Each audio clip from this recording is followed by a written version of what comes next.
इस आदमपुर क्षेत्र में देवीलाल चुनाव लड़ चुका, पंछीलाल का लड़का सुरेंद्र चुनाव लड़ चुका, देवीलाल का बेटा रणजीत चुनाव लड़ चुका, जयप्रकाश भी लड़ा, संपत सिंह, सारे लड़ लिए। यहाँ इतने दिग्गजों ने चुनाव लड़ लिए, फिर भी वो भजनलाल का जो किला है उसको ध्वस्त नहीं कर पाए।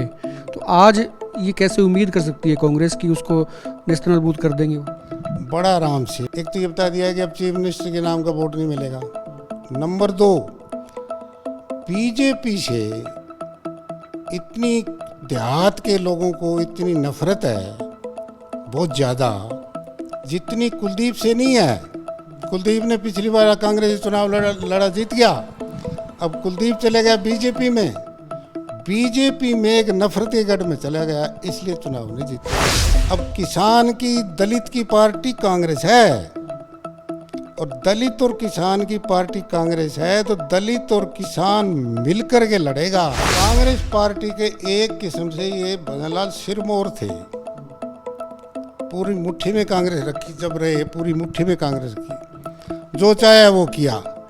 दुनिया जो ये आज बने फिरते हैं ना, ये दुनिया के लीडर जो और जो उल्ट पुल्ट बोलते हैं, ये सारे नमस्ते करने, धोती चकने वाले लोग थे। उसकी ये पोजीशन उस वक्त भजनलाल की थी। वो कहता था भी एक बार मुझे आदमपुर से एमएलए बना दो, चीफ मिनिस्टर बनना मेरे बाएं हाथ का खेल है। और वो करता था तो लोग वोट देते थे कि ये चीफ मिनिस्टर बनेगा। और मरी खरी खपी अजका में भी इनका सिक्का चल गया कि बाहर तो नहीं पता था किसी को, कह रहा है हम चीफ मिनिस्टर बनाएंगे, हमने वोट दे दो। आज कौन वोट देगा? आज भारतीय जनता पार्टी में ये गलती कर गया। कुलदीप ने एक अब किस्म से अपनी राजनीतिक आत्महत्या कर ली। भारतीय जनता पार्टी में जा कर के अब ये जो लोगों से कहेगा कि मैं चीफ मिनिस्टर बनूंगा, भाई हमारे बेटे को या मुझे वोट दो, कोई वोट नहीं देगा। सोनिया गांधी और चौधरी बंसीलाल इनकी ठगी में नहीं आए, और सब लोग इनकी ठगी में आए, मैनिपुलेशन में आए, इनकी बात में आए। तो इतनी इस हिसाब से उन्होंने ये सारा, आप ये कह सकते हैं कि politically he was a very clever man, मतलब वो बड़े चतुर थे। राजनीति में वो एक किस्म से जो डीलर था, he was not a leader. इस चुनाव में आपको क्या लगता है कि जेजेपी बीजेपी की मदद करेगी? ये तो साफ है कि जेजेपी का कैंडिडेट नहीं आएगा, ऐसा लगता नहीं है मुझे कि उपचुनाव में जेजेपी अपना आदमी खड़ा करेगी। लेकिन क्या, क्योंकि आप राजनीतिक मामलों के जानकार हैं, तो क्या जेजेपी बीजेपी की सपोर्ट करेगी? ये एक भ्रम की बात है जो आम प्रचार करने में सुंदर लगती है, कहने में अच्छी लगती है, अखबारों में सुर्खियां बनती है। उसने हरा दिया, उसने जिता दिया, वो मदद कर रहा है, वो नहीं कर रहा है, गलत है। ये वास्तविक क्या है? जनता जिस दिन विद्रोह करती है, जनता जिस दिन रिवोल्ट करती है, किसी के पल्ले कुछ नहीं बचता। अगर भव्य बिश्नोई चुनाव लड़ते हैं तो आपको नज़र में क्या है कि कुलदीप बिश्नोई यहाँ से ज़्यादा मजबूत लगते हैं आपको, या वो बेटा भी उतना ही मजबूत होता है जितने कुलदीप बिश्नोई? अभी तो वो तो इमेच्योर है, बच्चा, बालक है वो तो। ये बालक नहीं है क्या? वो राजनीति में बेचारा बच्चा है। इतनी जल्दी इस्तीफा दे के, पार्टी बदल के, क्या कुलदीप बिश्नोई कोई गलती कर रहे हैं या ठीक? नहीं, मैं तो आपको शुरू से कह रहा हूँ कि कुलदीप को कांग्रेस में अपने स्टैंड से रह जाना चाहिए था। कांग्रेस तो एक बहुत बड़ी तकड़ी पार्टी है, इसमें तो आदमी एक बार डाउन है, एक बार अप है, एक बार डाउन है, जल्दबाजी क्या थी, बाद में उसे कभी न कभी सर्वाइव कर जाते। पर यहाँ तो वो चीज़ है ना, कभी भी सर्वाइव नहीं कर पाओगे आप। नमस्कार, एक मत पोस्ट में आपका स्वागत है। मैं हूँ सर्वेश कुकरा। कुलदीप बिश्नोई के इस्तीफे के साथ ही आदमपुर उपचुनाव की बिसात अब तैयार हो चुकी है, और मेरे साथ आज एक खास मेहमान हैं और बड़ी खास शख्सियत हैं।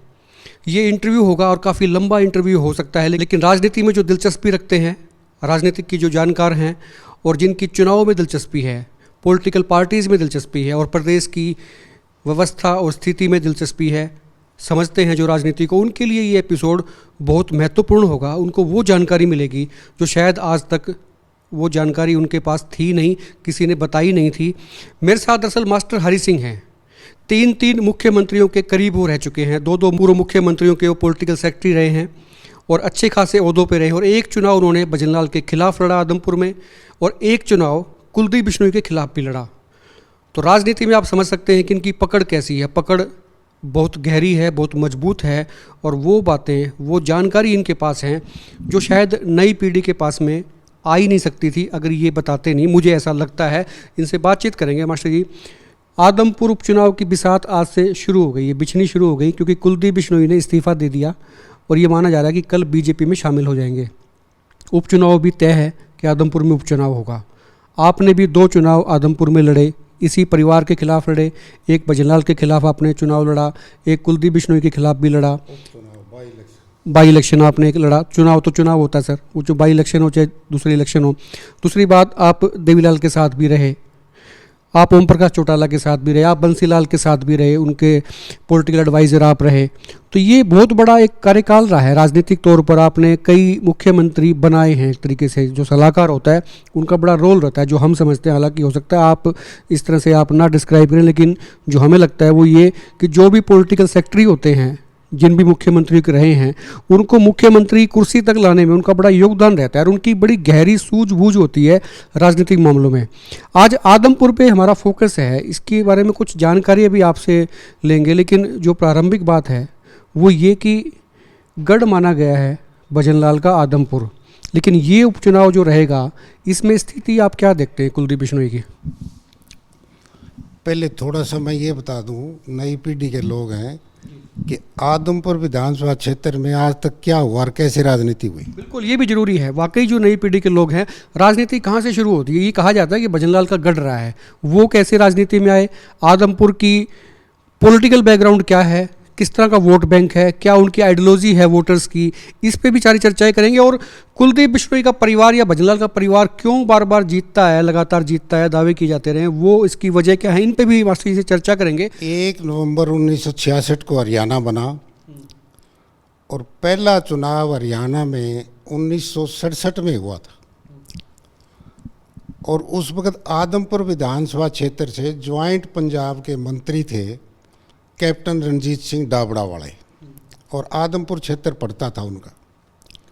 तो पहला जब चुनाव हुआ तो कैप्टन रणजीत सिंह की टिकट कांग्रेस ने काट दी और उन्हीं के गांव के सरदार हरि सिंह, उन्हीं के परिवार के थे, उनको कांग्रेस ने टिकट दे दिया। अब वो जब चुनाव हुआ तो कैप्टन रणजीत सिंह ने आज़ाद उम्मीदवार के तौर पर चुनाव लड़ा, वो हार गए, सरदार हरि सिंह चुनाव जीत गया। उस चुनाव में भजनलाल ब्लॉक के चेयरमैन होते हुए इनके साथ थे कैप्टन रणजीत सिंह।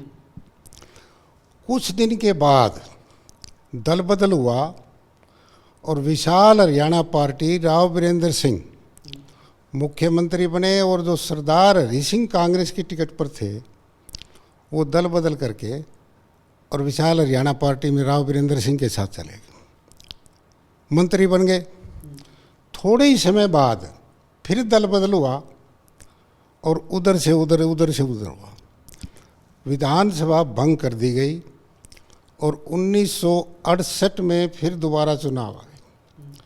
1968 में जब दोबारा चुनाव आए तो उस वक्त कैप्टन रणजीत सिंह भी कांग्रेस से बाहर थे और हरि सिंह जो तुरंत छोड़ के चले गए थे, सरदार हरि सिंह डावड़े वाले, वो भी बाहर थे। तो कांग्रेस के लोगों ने रणजीत सिंह से अप्रोच किया था, क्योंकि वो सीनियर लीडर थे। उनसे पूछा कि भाई कप्तान साहब, आप हमें कोई ऐसा आदमी दीजिए, आपकी मर्जी के आदमी को हम चुनाव लड़ाएंगे। आप भी मत ना लड़ो, वो भी नहीं, उनको हम टिकट देंगे नहीं, आप लड़ो नहीं एक बार, और आप ऐसे आदमी को सुझा दो, आपका आदमी कोई हो। तो कप्तान रणजीत सिंह की सिफारिश पर भजनलाल को टिकट। अब इसमें एक बात मैं यहाँ ये बताना चाहता हूँ कि संयोग की सारी बात थी कि भजनलाल ने कभी स्वप्न में नहीं सोचा था कि तुम कभी विधायक बनोगे, कभी नहीं सोचा था। ये एक व्यवसायी, कारोबारी, व्यापार की दृष्टि से इनका दिमाग था और ये अपनी स्थिति को सर्वाइव करते करते कोई ऐसी पोजीशन में करना चाहते थे भी ठीक ठाक हमारी पोजीशन हालात हो जाए। राजनीति के बारे में सोचना नहीं चाहते थे, इसलिए स्वप्न में इन्होंने नहीं सोची थी कि विधायक बन जाएंगे। और 1968 में ये जब चुनाव हुआ तो कांग्रेस के विधायक बन गए। 68 से 72 तक रहे और 72 के बाद फिर आगे दोबारा जीत गए और बंसीलाल सरकार में मंत्री रहे। और बंसीलाल सरकार में मंत्री रहते हुए जब 74 आया, 1974, बंसीलाल चीफ मिनिस्टर ने इनको बर्खास्त कर दिया और उसके बाद 75 में इमरजेंसी लगी। 75 से 77 तक ये भूमिगत रहे और 1977 में जब आम चुनाव हुए लोकसभा के, उस वक्त बाबू जगजीवन राम ने कांग्रेस फॉर डेमोक्रेसी बनाई और आह्वान किया कि पुराने कांग्रेसी जो है हमारे साथ आ जाओ, जो कांग्रेसी। तो ये भजन लाल कांग्रेस फॉर डेमोक्रेसी में बाबू जगजीवन राम के साथ चले गए और बाद में ये जनता पार्टी में सारे शामिल ही हो गए।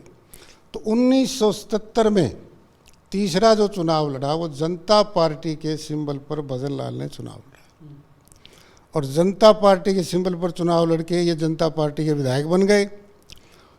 देवीलाल मुख्यमंत्री बने 1977 में। कई दिन तक इनको मंत्री नहीं बनाया गया, परंतु आखिर ये कामयाब हुए और देवीलाल के मंत्रिमंडल में ये मंत्री बन गए। और 1979 में विधायकों का समर्थन जुटा करके और ये हरियाणा प्रदेश के मुख्यमंत्री 1979 में मुख्यमंत्री बन गए जनता पार्टी के। और उसके बाद 1980 में श्रीमती इंदिरा गांधी दोबारा देश की प्रधानमंत्री बनी। जब वो देश की प्रधानमंत्री बनी तो भजन लाल उस वक्त जनता पार्टी के मुख्यमंत्री थे। कुछ ही दिन बाद अपने एमएलएज को साथ लेकर के और इंदिरा गांधी जी के पास गए और सुबह सुबह का समय था, बैठ के सारे कि जी हम आपके पास आए हैं, हमें कांग्रेस में ज्वाइन कराओ। श्रीमती इंदिरा गांधी जी इनको कांग्रेस ज्वाइन करा दी। रातों रात जनता पार्टी के मुख्यमंत्री से और कांग्रेस के मुख्यमंत्री 1980 में बने। लेवल चेंज कर दिया एक रात में। 1982 में फिर चुनाव हुए। 1982 के चुनाव में इन्होंने 36 इनके पास कांग्रेस के एमएलए थे, 90 में से 36 थे, बहुमत नहीं था। परंतु मैंने बताया कि ये एक पूरी तरह पॉलिटिकल मैनिपुलेटर थे, पॉलिटिकल लीडर न होकर के पॉलिटिकल डीलर थे ये। और वो पूरा उनका फिर दोबारा 1982 में फिर ओथ मुख्यमंत्री की इन्होंने ले ली। 82 से चलते रहे ये। 1986 में फिर इनको उठाया। क्यों? आपको याद कराऊं कि उस वक्त राजीव लोंगोवाल समझौता हुआ था, पंजाब समझौता, पानी को और लेकर SYL को लेके लेकर के पंजाब के मुद्दों को लेकर के। राजीव गांधी एक बहुत भले इंसान थे और पंजाब के जख्मों को भी दूर करना चाहते थे और हरियाणा को भी पानी देना चाहते थे और हरियाणा की नहर बनाना चाहते थे राजीव गांधी। उस वक्त समझौता लागू किया और उस वक्त पंजाब में गवर्नरी शासन था, हरियाणा में मुख्यमंत्री भजन लाल थे। तो वो जो इन्होंने वो समझौता जो था वो लागू करने में असफल रहे। ये असफल रहे, तब राजीव गांधी ने इनको रिप्लेस करके जो बंसीलाल को मुख्यमंत्री बना दिया। 87 में आम चुनाव हुए, 87 में देवीलाल सरकार बन गई। 1991 में दुर्भाग्य से एक आतंकवादी दुर्घटना में राजीव गांधी स्वर्गीय हो गए और आतंकवादी दुर्घटना में वो शहीद हो गए। देश को बड़ा दुख और बड़ी तकलीफ में था और उधर से वो प्राइम मिनिस्टर बन गए नरसिम्हा राव। और ये नरसिम्हा राव से इन्होंने फिर अपना लगाव पैदा कर लिया, दोस्ती हो गई और उसमें फिर मैनिपुलेट किया और 1991 में हरियाणा के मुख्यमंत्री बन गए। अब इस दौरान की यह घटना हुई 1991 से लेके ऑनवर्ड, जब तक वो नरसिम्हा राव रहे। अब इन्होंने राजीव गांधी परिवार से दूरियां बना ली। सोनिया गांधी और उनके बच्चों को भूल तक गए, जिनकी वजह से ये थे उनको छोड़ दिया, उनसे दूरियां। तो इतना लंबा ये कैरियर इनका था। इसमें भजन लाल ने सबको मैनिपुलेट किया, डील किया, एक किस्म से सबको ठगा। परंतु श्रीमती सोनिया गांधी और चौधरी बंसीलाल इनकी ठगी में नहीं आए और सब लोग इनकी ठगी में आए, मैनिपुलेशन में आए, इनकी बात में आए। तो इतनी इस हिसाब से उन्होंने ये सारा। आप ये कह सकते हैं कि politically he was a very clever man, मतलब वो बड़े चतुर थे। राजनीति में वो एक किस्म से जो डीलर था, he was not a leader, क्योंकि वो मैनिपुलेटर कह सकते हो आप उनको। अब एक बात सुनिए, दूसरी क्या है। दूसरी बात मैं जो आपको बता रहा था कि कभी स्वप्न में ये नहीं सोचा करते थे कि मैं कभी यहाँ विधायक बनूंगा। संयोग होता है। संयोग कैसे हुआ कि ये अपने जीवन यापन करने के लिए मेहनत करते करते करते, और 1962 में जब वो चीन की लड़ाई के बाद हालात ऐसे हो गए थे, राजस्थान और हरियाणा के बीच में अनाज आदान प्रदान बंद हो गया था। तो उस वक़्त इन्होंने ऊँटों पर, बाद में ट्रैक्टर से वो अनाज वनाज वो आगे इधर उधर ले जाना शुरू किया। तो उसमें पुलिस तंग करती थी, पुलिस तंग करती थी, पैसे लेती थी, और पैसे भी दे सकता था, पिटाई भी, झगड़ा भी, जलील भी करते थे। तो कोई भी आदमी ये समझता है भी जलालत से बचने के लिए कोई रास्ता तो ढूंढूं। तो रास्ता फिर क्या था, समाज में एक मान्यता हो जाए। गांव में पंच का चुनाव लड़ा, फिर उसका बीडीसी का चुनाव लड़ा, और संयोग से फिर वो एक बार चेयरमैन बन गए। और वो ताल्लुकात राजनीति के होने से, और ये हो गया भी चलो अपना सर्वाइव कर लेंगे, यहाँ तक सोच थी, आगे सोच नहीं थी। इसके बाद आगे उनकी सोच किस प्रकार रही क्षेत्र में, कि जो दो तरह की बात हुई। एक बात यह है कि किस टाइप के, किस नेचर के, किस व्यवहार के, किस सोच के वो व्यक्ति थे। मंत्री जब ये थे 1968 से 72, एक इनका खास आदमी था, और उससे पटवारी ने पैसे मांग लिए रिश्वत के, और वो आदमी बड़ा ठीक था। वो चंडीगढ़ जा कर के, आदमी बैठे थे बहुत से लोग, और उन्होंने कहा कि भाई मेरे से पटवारी 20-30 रुपये, 20 रुपये रिश्वत मांगता है। तो हंस के और पूरे भरे लोगों के बीच में बदलाने गया था, अरे बावड़ा तू 20 रुपये खातिर इतनी दूर आ गया, तेने 50-60 रुपये भाड़ा लगाया चंडीगढ़ जाने का, तो उसको दे देता तू 20 रुपये। ये आम बात हुई थी उस वक्त। इस आम बात उन्होंने कैसे की, क्यों की, वो तो एक अलग बात है, पर इस बात का एक कुर प्रभाव ये हुआ कि लोगों ने भजन लाल की मानसिकता को पहचान लिया कि भाई ये तो आदमी ईमानदार नहीं है, यह आदमी प्रशासन में व्यभिचार, भ्रष्टाचार, रिश्वतखोरी को बढ़ावा दे रहा है।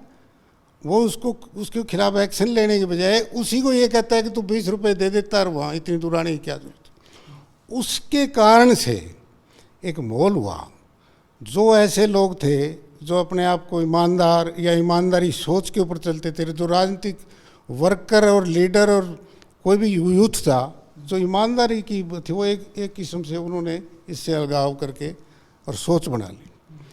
1972 में देवीलाल आए और यहाँ आकर के चुनाव लड़ा।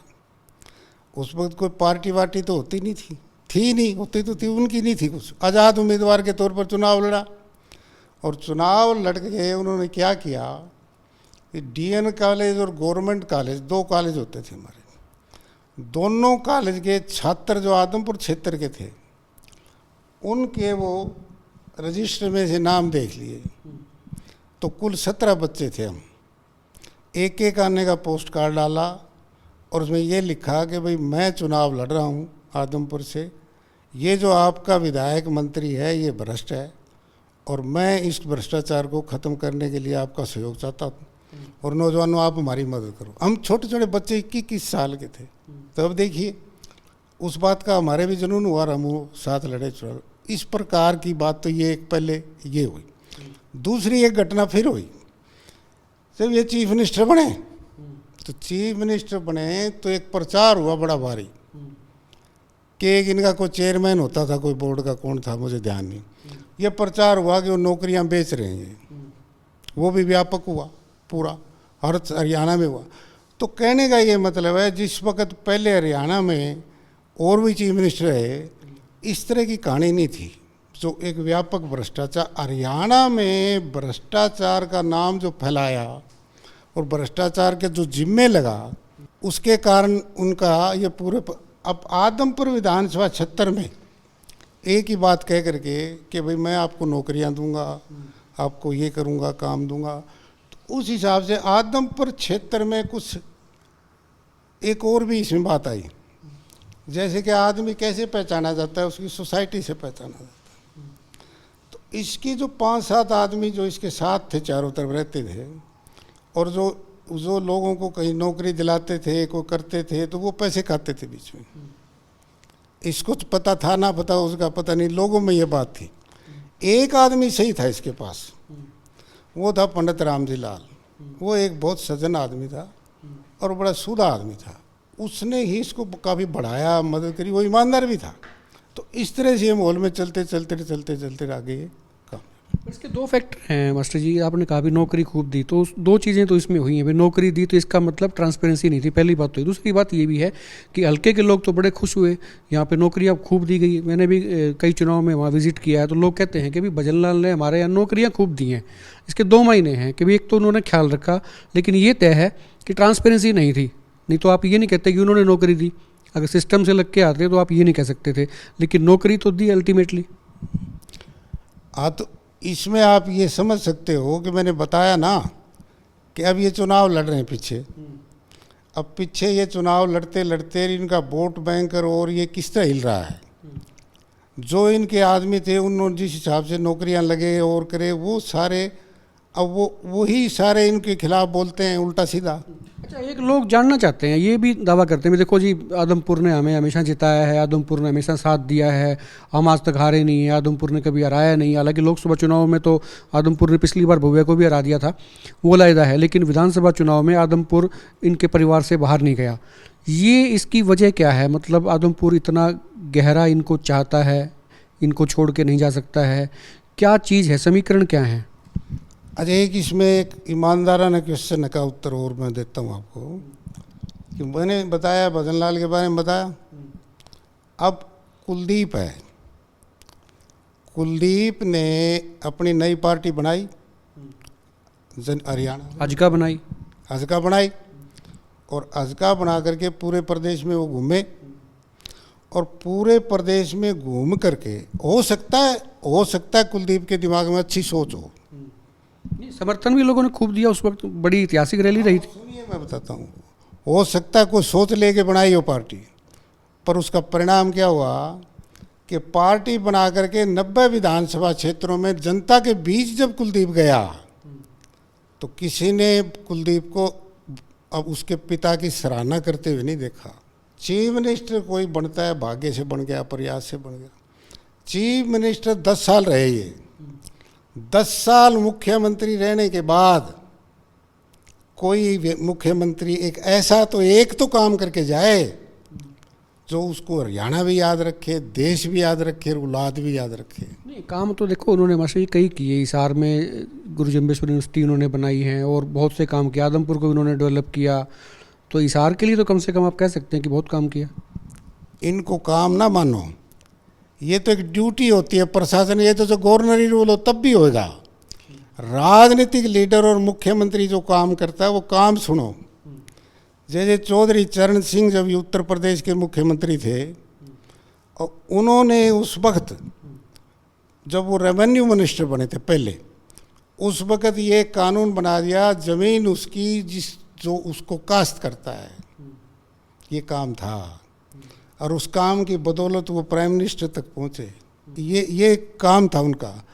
अब एक ये काम था कांग्रेस का कि मनरेगा की स्कीम बनाई 100 रुपये वाली, कि जो आदमी गरीब है, कमज़ोर है, जो जिस पे ज़मीन नहीं है, व्यापार नहीं है, वो क्या खाएगा, कहाँ से कमाएगा।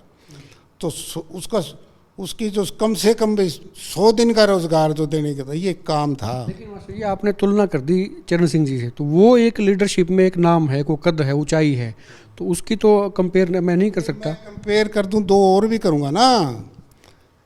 100 रुपये बूढ़ा पेंशन देवीलाल ने दी, जिसका डंका पूरे देश में बजा, उसकी औलाद आज तक उसको बुना रही है। चौधरी बंसीलाल जो था वो एक सोच लेके आया था, ईमानदाराना सोच थी उस आदमी की। अलग अलग सोच से लीडर आते हैं, उसकी सोच थी कि भाई मैं कभी अगर मुख्यमंत्री बनूं या कुछ बनूं तो विकास करूं, नहरों का, सड़क का, बिजली का सारा विकास किया और प्रशासन चलाया। तो वो काम था। आज कहीं भी बंसीलाल गया या उनके बच्चे गए तो क्या वाह भी विकास पुरुष था बंसीलाल। कुलदीप बेचारा जहाँ जा गया उसको थपेड़े लगे, निराश हुआ, बता नहीं सकता कहीं किसी को। आज भी ये इस पोजीशन के ऊपर आकर के अभी मैं क्या करूं, एक नई पार्टी बना सकता था, पर वो चीज़ उसको दिखाई देती थी कि तेरे पिता ने किया तो कुछ भी नहीं। एक आदमपुर में कुछ नई पार्टी तो उन्होंने बना के देख ली थी एक बार, वो नहीं चला पाए थे तो विलय कर दिया उसका। इसलिए वही बात आ गई। फिर भी आदमी सोचता था पर नहीं, अब वो भारतीय जनता पार्टी में ही शामिल हो गए। अब जो आपने प्रश्न किया था कि ये चुनाव जीतते कैसे थे, ये चुनाव कांग्रेस पार्टी में लंबे समय रहे और कांग्रेस पार्टी के एक किस्म से ये भजनलाल सिरमौर थे। पूरी मुट्ठी में कांग्रेस रखी जब रहे, पूरी मुट्ठी में कांग्रेस की, जो चाहे वो किया। दुनिया जो ये आज बने फिरते हैं ना, ये दुनिया के लीडर जो और जो उल्ट पुल्ट बोलते हैं, ये सारे नमस्ते करने धोती चकने वाले लोग थे उसकी, क्योंकि उससे मतलब गांठते थे। तो ये पोजीशन उस वक्त भजनलाल की थी। वो कहता था भाई एक बार मुझे आदमपुर से एमएलए बना दो, चीफ मिनिस्टर बनना मेरे बाएं हाथ का खेल है। और वो करता था तो लोग वोट देते थे कि ये चीफ मिनिस्टर बनेगा। और मरी खरी खपी अजका में भी इनका सिक्का चल गया कि बाहर तो नहीं पता था किसी को, कह रहा है हम चीफ मिनिस्टर बनाएंगे, हमने वोट दे दो। आज कौन वोट देगा? आज भारतीय जनता पार्टी में ये गलती कर गया कुलदीप ने, एक अब किस्म से अपनी राजनीतिक आत्महत्या कर ली। भारतीय जनता पार्टी में जा कर के अब ये जो लोगों से कहेगा कि मैं चीफ मिनिस्टर बनूंगा, भाई हमारे बेटे को या मुझे वोट दो, कोई वोट नहीं देगा, क्योंकि वो लोग जानते हैं कि बीजेपी में चीफ मिनिस्टर तो नहीं बनेगा। ये बीजेपी तो कहने भी नहीं देगी उनको। मुझे नहीं लगता कि बीजेपी इस बात की परमिशन देगी कि जाइए आप पब्लिक के बीच में ये कह दीजिए कि मैं भी सीएम बनूंगा। बीजेपी में मुझे कम से कम लगता है कि ऐसा नहीं होगा। बस चलो ये कहीं से ले परमिशन है, कह दे तो लोग नहीं मानेंगे। तो एक तो ये बात नहीं रही, चीफ मिनिस्टर के नाम के वोट थे। दूसरी बात हो रहा हो, आपने शायद देखा हो कि एक पहले का आदमपुर था, एक नया आदमपुर है। पहले के आदमपुर और नए आदमपुर में फिर अंतर आ गया। पहले का आदमपुर इनके बहुत पक्ष में था, ज़बरदस्त, कि उसमें आर्यनगर, शाहपुर, लुदास, किरतान, हरिकोट, मंगाड़ी, काड़वास, ये 40,000 जो वोट थे ये इनके एक तरफा थे। अब ये तो इधर रह गए और परली तरफ के जो गांव बने हैं मिले हैं इनमें, जैसे काली रावण है, खैरमपुर है, जगान है, फ्रांसी है, दुर्जनपुर है और चिकनवास है, ठसका है और चूड़ी कला है, चूड़ी खुर्द है और फिर चूड़ी बागड़ियाँ है और दड़ोली। ये गांव जो है, ये गांव जो है एंटी भजनलाल है, परो किसान परो दलित है ये, और ये विपक्षी गांव है। लेकिन उसके बावजूद भी मास्टर जी सवाल तो वहीं स्टैंड करता है, फिर भी तो ये परिवार जीतता है वहाँ से। तो वो मैं बताया ना कि अब जो स्थिति बदल गई है, अब बदली हुई स्थिति में अब जो परले क्षेत्र के 15-20 गांव है, उस क्षेत्र में कुमारी शैलजा के पिता वो लड़ते थे चुनाव, फिर कुमारी शैलजा लड़ने लगी। उन गांवों में 36 जात में कुमारी शैलजा का अच्छा प्रभाव है, सब लोग उनकी इज्जत करते हैं, उनके कहने से वोट देते। और फिर हमारे आदमपुर क्षेत्र जो पुराने वाला है, इसमें भी इनकी बड़ी इज्जत है, लोग इनका बड़ा मानते हैं। और फिर कास्ट कम्बिनेशन और समीकरण ऐसा बन गया इस वक्त नए क्षेत्र में कि इनको हारना ही पड़ेगा, पराजय का मुंह देखना पड़ेगा। जैसे सामाजिक समीकरण की बात बताऊं आपको, सामाजिक समीकरण में यहाँ आदमपुर क्षेत्र में 70,000 तो जाट हैं और 48,000 दलित समाज के लोग हैं, 22,000 बिश्नोई हैं, 10,000 के ये बैकवर्ड क्लास के खाती कुमार हैं और फिर बाकी बच के 20-25,000, उसमें आप लगाओ ब्राह्मण है, बनिया है। लेकिन मेरे पास जो आंकड़े हैं मास्टर जी, मैं बीच में रोक रहा हूँ, जो जातिगत आपने समीकरण बताए, आंकड़े बताए, ये थोड़े से जो मेरे पास हैं वो डिफर करते हैं। जाटों की संख्या आपने बताई 70,000, लेकिन मेरे हिसाब से ये कम है, और बिश्नोई भी जो मुझे लगता है 25-26,000 से के आसपास है, और बैकवर्ड का एक बड़ा वर्ग है यहाँ पर कलेक्टिवली, आपने उनकी बड़ी कम संख्या बताई है। तो ये क्योंकि इसका कोई प्रमाणिक तौर पे तो है नहीं, सबके अपने अपने डाटाज हैं जाति विशेष के। हाँ, तो ये तो डाटा तो कलेक्ट कर सकता है कोई भी। आप किसी भी एक आदमी को लगा के 1 हफ्ते में डाटा आ जाएगा। ये रियल डाटा यही है। तो उसमें मेरा कहना ये था कि जो दलित समाज का वोट है वो 48 जा रहा है। तो दलित समाज के वोट का टर्न जो होगा वो चुनाव जीतेगा। अब जैसे पहले दलित समाज का जो वोट था वो वोट ये ले जाते थे, और अब वो उनको नहीं मिलेगा।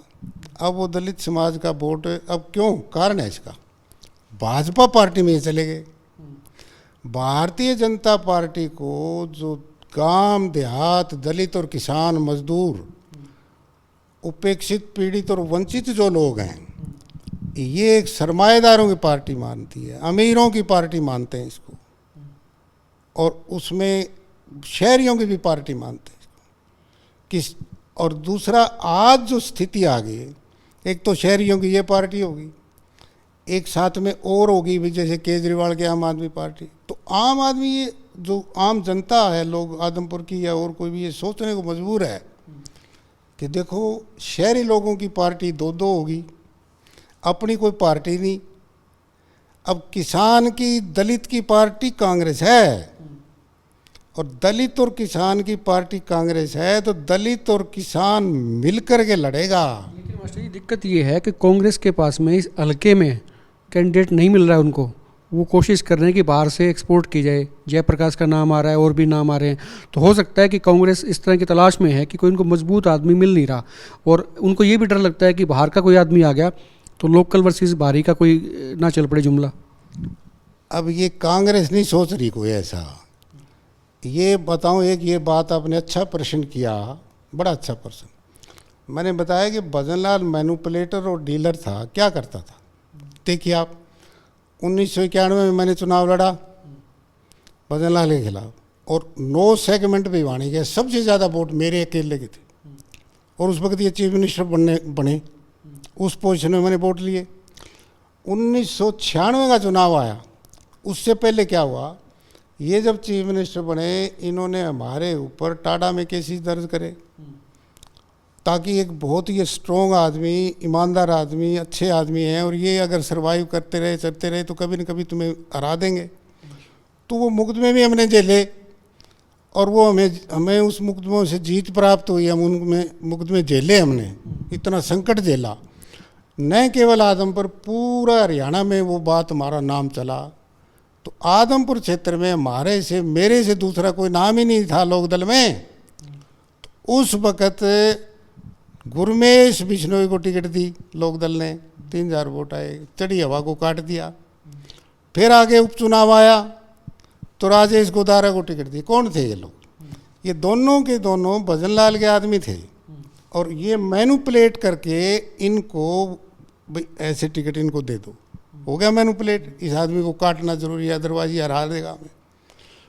और मैं उससे निराश और हताश होकर के अमेरिका चले गया, कोई झगड़ा लड़ाई नहीं किया मेरा परिवार। लेकिन राजनीति मैंने छोड़ दी कि छोड़ो, जो 25 साल दिन का ऐसे हाल है, वो आदमी इस तरह से कर जाता है तो आदमी को नफरत हो जाती है। 20 दिन पहले चौधरी बंसी लाल जो चीफ मिनिस्टर थे, उनका मेरे पास फ़ोन गया, मास्टर जी बात कराओ। तो इन्होंने मेरे से बात करी। मैं बोलो जी। कह लिया मैं बंसीलाल बोल रहा हूँ मास्टर जी। मैं बोलो। कह लिया आदमपुर उपचुनाव आ गया। आ गया। कह लिया हमारे पास कैंडिडेट नहीं है, तो मैं तो चुनाव नहीं लड़ूंगा। आप चुनाव लड़ो, हमारे पास आदमी नहीं है कोई भी। दुनिया हमारे पीछे है, दुनिया हमारे से टिकट मांगती है, पर आदमी नहीं है। मगर मैं राजनीति छोड़ चुका हूँ। कहने लगा मुझे पता है कि तेरे आदमी भजनलाल से मिल चुके हैं पुराने वाले, इसलिए मैं चुनाव लड़ाऊंगा और आप चुनाव लड़ो। मैंने कहा मैं नहीं लड़ूंगा, मैं राजनीति छोड़ दी। वो कहने लगे तीसरे दिन, परसों फिर बात करूंगा। परसों उन्होंने फिर बात करी, मेरा मन पक्का था। मैंने कहा मैं चुनाव नहीं लड़ूंगा चौधरी साहब। तब उसने एक बात कही थी, सुनिए ज़रा। कहने लगे अरे मेरी इतनी लंबी राजनीति, मैंने आदमी ऐसा दूसरा नहीं देखा जो टिकट के लिए मना करता है। मैं कहता हूँ चुनाव लड़ा, आप कहते हो नहीं लड़ते। पूरा पैसा पार्टी लगाएगी, पूरे मंत्री एमएलए आपके काम करेंगे, और आपको केवल नाम देना है। पहला आदमी आप हो जिसने ये मुझे कहा। तो उसके बाद प्रयास करते करते करते मुझे वो चुनाव लड़ा और मैं चुनाव लड़ा। अब क्या था ये जरा देखिए, उपचुनाव है ये। उपचुनाव में किसी एक नेता के कहने से या किसी भजनलाल के कुलदीप के मैनिपुलेटिंग से टिकटें नहीं किसी को दी जा सकती। टिकटें जैसे बंसीलाल खुद उसका बेटा सुरेंद्र नहीं था, सुरेंद्र भी तो चुनाव लड़के जा चुका था, परंतु उनको पता था भी जो लोकल टक्कर देने वाले कैंडिडेट हैं और जिनका यहाँ कैरियर है, जो जिन्होंने दाव पर लगा रखा, उन्होंने इसलिए दिया होगा बुला करके मुझे। अब मेरा इसमें यह कहना है, आपको ध्यान से सुनना, इस आदमपुर क्षेत्र में देवीलाल चुनाव लड़ चुका, बंसीलाल का लड़का सुरेंद्र चुनाव लड़ चुका, देवीलाल का बेटा रणजीत चुनाव लड़ चुका, लड़ लिया तीनों चुनाव। और ये अपना जयप्रकाश भी लड़ा, संपत सिंह, सारे लड़ लिए यहाँ। फिर लेकिन जयप्रकाश की उसको हार तो हुई, लेकिन बड़े कम मार्जिन से हार हुई, हालांकि वो एक लंबा समय हो गया। वो लगा रहता, बीच में ब्रेक नहीं आना चाहिए था ना। वो 9 में लड़ा, 14 में, रिश्ते से लड़ते लड़ते बात बन जाती। पर वो ये गलती कौन करता है, कौन करवाता है, आई डोंट नो। सवाल वही स्टैंड हो गया मास्टर जी कि इतने दिग्गजों ने चुनाव लड़ लिए, फिर भी वो भजनलाल का जो किला है उसको ध्वस्त नहीं कर पाए। तो आज ये कैसे उम्मीद कर सकती है कांग्रेस की उसको नेस्तनाबूद कर देंगे वो? बड़ा आराम से। मैंने एक तो प्रश्न ये बता दिया, एक तो ये बता दिया कि अब चीफ मिनिस्टर के नाम का वोट नहीं मिलेगा। नंबर 2, बीजेपी से इतनी देहात के लोगों को इतनी नफरत है, बहुत ज़्यादा, जितनी कुलदीप से नहीं है। कुलदीप ने पिछली बार कांग्रेस चुनाव लड़ा जीत गया, अब कुलदीप चले गया बीजेपी में। बीजेपी में एक नफरत के गढ़ में चला गया, इसलिए चुनाव नहीं जीतेगा। एक तो ये कारण। दूसरा, जो वो क्षेत्र था वो क्षेत्र बदल गया। तीसरा, जो दलित वोट है उसके ऊपर कांग्रेस का प्रभाव है। दलित और किसान जो पार्टी है वो कांग्रेस मान लिया, दलितों ने और किसानों ने ये मान लिया कि पार्टी हमारी कांग्रेस है। अब मैं इसमें एक बात आपको बता रहा हूँ, ईमानदारी से, बिल्कुल ईमानदारी से 2 चीज़ सोच करके को चुनाव लड़ेंगे तो जीत होगी। क्या होगा? ईमानदार, आचरणवान, नैतिकता रखने वाला, निडर आदमी, सच्चा आदमी तलाश करो पार्टी। नहीं तो आपको लगता है राजनीति में कोई दिया लेके भी, टॉर्च लेके भी ऐसे आदमी को निकाल लेगी? खूब खूब खूब मिलेंगे। जनता उसको वोट दे देगी। उसमें पहचान भी तो हो, पहचान का आदमी ऐसा हो तो मेरिट है कि नहीं उसकी, वो आप ढूंढने का काम तो आपका भी है और कांग्रेस पार्टी का भी। एक तो ये है। क्या मैंने आपको शुरू में बताया था कि यहाँ डिवीजन था। भजनलाल के खिलाफ कोई आदमी जो मंत्री है, मुख्यमंत्री है, और वो सब कुछ जैसे बताया, नौकरी भी देता है, काम भी करता है, वो भी करता है, सच्चे अच्छे माड़े सब काम करता है, और फिर भी उसके खिलाफ कोई स्टैंड करता है, लड़ता है, क्या है फिर? वो बेईमान है? वो ईमानदार है कि नहीं? आचरणवान है कि नहीं? नैतिकता है कि नहीं? निडर है कि नहीं? ऐसे लोग इसी क्षेत्र में रहे। अब उस तरह से, अब जो उस ग्रुप में ये देख करके कि भाई इनको तो मान लिया था भाई भ्रष्टाचार की जनक, और इनके खिलाफ जो लड़ते थे वो लोग लड़ते थे जो भ्रष्टाचार खत्म करना चाहते थे। आज अगर कांग्रेस पार्टी उसी के हिसाब के लोगों को, भ्रष्ट लोगों को भी दे देगी टिकट, गंदे लोगों को टिकट दे देगी, तो फिर चुनाव तो विरोध कैसे हारेगा वो? पहला क्वेश्चन तो ये होगा कि उसमें अच्छे लोगों को ढूंढ करके सर्वे करो, जैसे बंसीलाल ने नहीं किया, ये भी करो। ये सर्वे करके नैतिकता वाला, आचरणवान, ईमानदार, निडर और पहचान के लोग हों, वो मिलेंगे, उनको टिकट दो। दूसरा, पार्टी में जैसे कुमारी शैलजा का मैंने बताया, वो लगे, हुड्डा लगे, उसका दीपेंद्र लगे, श्रुति लगे, सारे लग के इसमें काम करें। परंतु मेन रोल जो है इसमें, मुख्य भूमिका जो होगी वो उनके अकेला भूपेंद्र सिंह हुड्डा हो और कोई हो टिकट दे दे किसी को, तो वही चुनाव खराब होगा। जैसे इलाहाबाद का मिल के चुनाव लड़ो, इज्जत से चुनाव लड़ो, और जो सबको समान है, जैसे कुमारी वैसे ये कहने में अच्छा लगता है। तो आपको ऐसी उम्मीद है कि जो कांग्रेस के गुट हैं, शैलजा हालांकि वो इतना विरोध नहीं करती है, मुखर रूप से नहीं आती हैं बाहर, लेकिन फिर भी गुटबाजी तो कहीं ना कहीं कांग्रेस में भी है, ऐसी उम्मीद आपको है? क्योंकि हुड्डा को भी इस वक्त फ्री हैंड दिया कांग्रेस ने, तो उनका कैंडिडेट आएगा ये मान के चल रहे हैं, तो क्या शैलजा खुलकर सपोर्ट करेंगी अंदर से भी बाहर से भी? वो मैं क्या कह रहा हूँ भी, भूपेंद्र सिंह हुड्डा शाना आदमी है, कोई बावड़ा तो है नहीं। उनको भी पता है भी आगे सारा इस चुनाव के ऊपर दाव पे लगा हुआ है कांग्रेस का, तो वो क्यों ऐसा करेगा कि किसी को साथ ना लेगा, सबको साथ लेगा। चलो वो साथ लेंगे। दूसरी बात मास्टर जी ये थी कि जेजेपी बीजेपी के साथ में गठबंधन है, उसकी को अलायंस है। इस चुनाव में आपको क्या लगता है कि जेजेपी बीजेपी की मदद करेगी? ये तो साफ है कि जेजेपी का कैंडिडेट नहीं आएगा, ऐसा लगता नहीं है मुझे कि उपचुनाव में जेजेपी अपना आदमी खड़ा करेगी। लेकिन क्या, क्योंकि आप राजनीतिक मामलों के जानकार हैं, तो क्या जेजेपी बीजेपी की सपोर्ट करेगी? ये एक भ्रम की बात है जो आम प्रचार करने में सुंदर लगती है, कहने में अच्छी लगती है, अखबारों में सुर्खियां बनती है।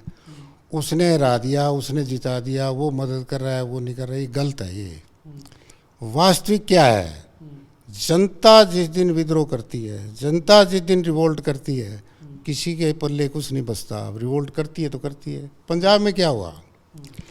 पंजाब में आम आदमी पार्टी ने प्रकाश सिंह बादल, अमरिंदर सिंह, इनको हराया कि नहीं हराया? क्यों आ रही है? अगर किसी के कहने से हारते जीतते तो ये क्यों हारते? वही बात यहाँ है।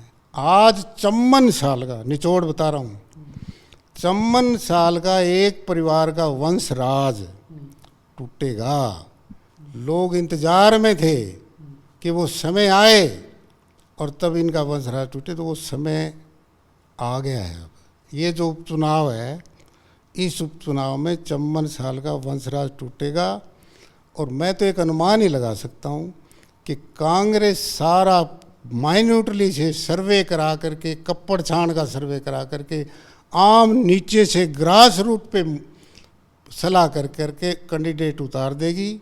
और मैंने बताया भी आचरणवान कैंडिडेट हो, निडर हो, साफ हो और पहचान का हो, और मिल के नहीं बल्कि कुमारी शैलजा को आगे करके चुनाव लड़ाओ, तब चुनाव जीते। एक सवाल और मास्टर जी, इसमें ये कयास लगाया जा रहा है, अभी कुलदीप बिश्नोई ने इस्तीफा जरूर दे दिया, लेकिन चुनाव हो सकता है कि वो अपने बेटे को लड़ाएं, भव्य बिश्नोई को मैदान में उतार सकते हैं। इसकी दो वजह हो सकती हैं। एक तो ये कि अपनी अगली पीढ़ी को लेके आएँ राजनीति में, ये महत्वाकांक्षाएँ रहती हैं, हर पिता की रहती है, उनकी भी हो सकती है। कुछ लोग ये भी कह रहे हैं कि कुलदीप बिश्नोई थोड़ा अंदर से डरे हुए हैं, कि उनको लगता है कि अगर यहाँ पे चूक होगी, उपचुनाव है, बाई इलेक्शन है, कुछ भी हो सकता है, कभी ऐसा तो नहीं है? इस पे वो तो चलो उनकी पर्सनल बात है, हम कयास लगा सकते हैं, वो तो उनका अपना पर्सनल मैटर है। वो असली सवाल इससे आगे का था, वो ये था कि अगर भव्य बिश्नोई चुनाव लड़ते हैं तो आपको नज़र में क्या है कि कुलदीप बिश्नोई यहाँ से ज़्यादा मजबूत लगते हैं आपको, या वो बेटा भी उतना ही मजबूत होता है जितने कुलदीप बिश्नोई? वही मैं कहने वाला था कि ये तो उनका पर्सनल मैटर है। अदरवाइज वो 52, 50, 55 साल का तो लड़का कुलदीप है ही। उसको इतनी क्या जल्दी पड़ी थी कि पीछे भी वो क्यों भव्य को और क्यों बच्चों को ले गया? उसको फाइट करनी थी, संघर्ष करना था, जो उनके पिता द्वारा की गई गलतियां हैं उनको ख़त्म करना था, अपनी दिशा वो दे सकता था, मेहनत करता था, परंतु तो सरेंडर कर गया, आत्मसमर्पण कर दिया बीजेपी में। और आत्मसमर्पण करने के बाद अब वो आप बता रहे हो बच्चों को चुनाव लड़ा, ये कैसे? एजड हो जाए कोई आदमी, उम्र दराज हो गया तो कह सकते हो आप, अभी उम्र पड़ी है, अभी तो वो तो इमेच्योर है, बच्चा, बालक है वो तो, ये बालक नहीं है क्या? वो राजनीति में बेचारा बच्चा है। कुलदीप को लोगों ने देखा है जैसे उनकी नज़रों में, उस बच्चे को तो नहीं देखा, तो वो राजनीति में क्यों है? वो इसीलिए तो मास्टर जी उसको लेके आए कि आज कुलदीप बिश्नोई अपने बेटे को एस्टैब्लिश करा दें, तो उनका एक सपना पूरा हो जाए कि हाँ मेरी पीढ़ी जो है वो कायम होगी सत्ता में।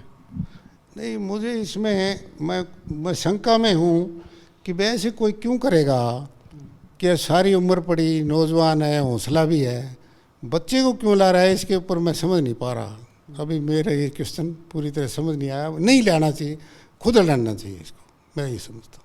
क्यों राजनीति तो खुद से चलाओ। अरे राजनीति कोई विरासत नहीं है कि दादा का बेटे को दे दी, बेटा पोते को दे दे, पोता पड़ते देखो, नो। लेकिन देश में तो यही हो रहा है ना मास्टर जी, आप कांग्रेस का इतिहास उठा के देख लें या किसी और का देख लें तो होता तो यही है। यही तो है। अब राजनीतिक सोच लेकर के कौन कौन आए? राजनीतिक सोच लेके आए चौधरी छोटू राम। उन्होंने किसान को उसकी जाल से निकाल दिया। जब छोटू राम कोर्ट में वकालत कर रहे थे और जज को उसने कहा कि इस किसान महिला के कुड़क मत करो, जमीन ये क्या खाएगी? कहने लगा मेरे हाथ कानून से बंधे हुए हैं, ऐसा है तो तू कानून बदलवा दे।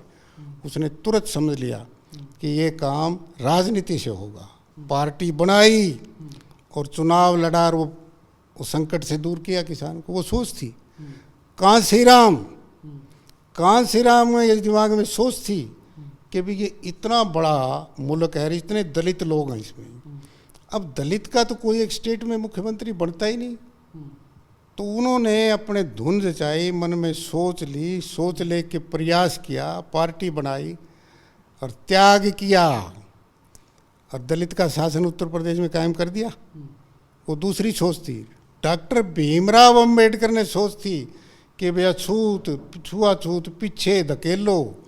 उनके जीवन में अपने लक्ष्य स्थापित किया कि भाई कभी भी कोई बात होगी तो मैं इनका ये कष्ट दूर करूँगा। कर दिया, व्यवस्था बना दी, संविधान लिख दिया।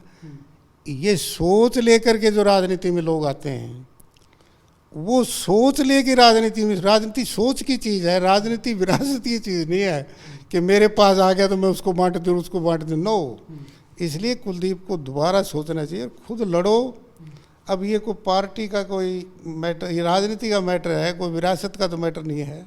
और या फिर कोई उनका गृह में कोई न कोई आंतरिक मामला है, हो सकता है। वो तो वही जाने, हम तो जान नहीं सकते। एक आखिरी सवाल मास्टर जी, आपको क्या लगता है, क्योंकि आप बड़ी बारीकी से नज़र रखते हैं और खासकर आदमपुर पे, कुलदीप बिश्नोई ने इस वक्त इस्तीफ़ा क्यों दिया जबकि ऐसा कोई बर्डन नहीं था? वो चाहते तो इसको लिंगर ऑन कर सकते थे। चुनाव में 2024 में चुनाव होगा, लोकसभा का भी, विधानसभा का भी, वक्त काफ़ी पड़ा है। ये इतनी जल्दी इस्तीफ़ा दे के, पार्टी बदल के, क्या कुलदीप बिश्नोई कोई गलती कर रहे हैं या ठीक? नहीं, मैं तो आपको शुरू से कह रहा हूँ कि भाई कुलदीप को कांग्रेस में अपने स्टैंड से रह जाना चाहिए था। कांग्रेस तो एक बहुत बड़ी तकड़ी पार्टी है, इसमें तो आदमी एक बार डाउन है, एक बार अप है, एक बार डाउन है, जल्दबाजी क्या थी, बाद में उसे कभी न कभी सर्वाइव कर जाते। पर यहाँ तो वो चीज़ है ना, कभी भी सर्वाइव नहीं कर पाओगे आप। तो इसका मतलब ही तो आत्मसमर्पण है, गलती का मतलब ही तो आत्मसमर्पण है। मैं कह रहा हूँ ना, आत्मसमर्पण कर दिया, गलती कर दी, और उस गलती का खमियाजा इसी चुनाव में मिलेगा कि चुनाव नहीं आप जीत पाओगे। क्यों नहीं जीत पाओगे? कि वो मुख्यमंत्री तो सपने में दिखाई नहीं देगा किसी को। ये है। शुक्रिया मास्टर जी बात करने के लिए, आपका बहुत वक्त ले लिया। और जो लोग देख रहे हैं वो भी खुल के कमेंट करें। और इनका ही कहना है कि इस बार आदमपुर की जनता अपना मैंडेट बदल सकती है, अपना माइंडसेट बदल सकती है, और ये नतीजे इस तरह के चौंकाने वाले आदमपुर उपचुनाव में ये तय हो चुका है कि उपचुनाव होगा और इस उपचुनाव में देखने को मिल सकते हैं। आपकी राय, आपके कमेंट, आपकी बात, आपके विचार आप खुल के कमेंट बॉक्स में नीचे लिखिए। वीडियो को शेयर कीजिए और आप देखते रहिए एकमत पोस्ट। नमस्कार।